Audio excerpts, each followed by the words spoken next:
Natale, tempo di auguri e festeggiamenti. Anche gli impianti termali della Columbus ad Abano Terme hanno voluto salutare le festività riunendo bambini e famiglie all'interno delle piscine. È Natale, la festa di Natale. Niente, prima di chiudere per le vacanze natalizie intratteniamo i bambini con un rinfresco e un regalino. Stiamo praticamente festeggiando l'evento del Natale e stiamo dando ai ragazzi un dono come ricordo della stagione che abbiamo appena trascorso.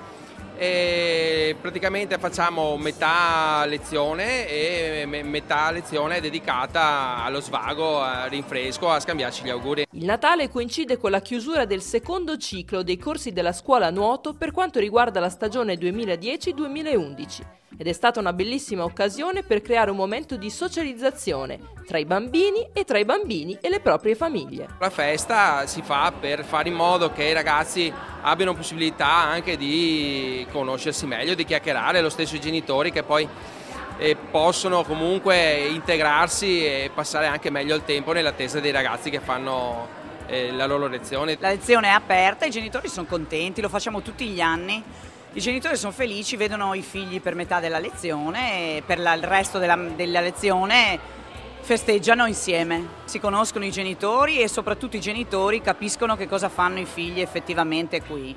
Non solo nuoto e non solo panettone. Ai bambini è stata data la possibilità di dare spazio alla propria creatività con il disegno. Come vedete nelle immagini, le opere realizzate dai piccoli nuotatori hanno tappezzato le pareti dell'impianto. Lasciare ai ragazzi la libertà di esprimersi e di partecipare appunto alla festa di Natale con una maniera a loro più congeniale, che è il disegno, che è la dedica, che è il lavoretto. La caratteristica unica dell'impianto è rappresentata dalla presenza delle terme, sicuramente un aiuto per i bimbi più timorosi che trovano un ambiente più confortevole rispetto ad altre piscine, proprio grazie alla temperatura più calda dell'acqua. Nelle immagini li vedete divisi in due vasche, anche questa è una peculiarità dell'impianto che non prevede una piscina di ambientamento.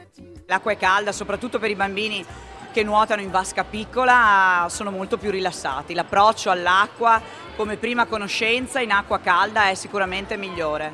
Non abbiamo la vasca di ambientamento alla vasca piccola, lavoriamo solo in vasche con profondità notevoli per i bambini. E diciamo che questa separazione non è altro che la separazione che viene fatta negli altri impianti, soltanto che essendo una struttura completamente diversa c'è questa diversità di ambiente. Però il lavoro è sempre lo stesso con il programma federale e si segue nella stessa maniera. Ecco che partiamo con i bambini più piccoli nella vasca piccola per definizione perché comunque è 1,40 m, abbiamo 3 livelli di apprendimento, dopodiché passano alla vasca grande dove hanno una lunghezza di 20 metri, anche questa è una lunghezza abbastanza anomala per praticare gli stili che hanno comunque appreso.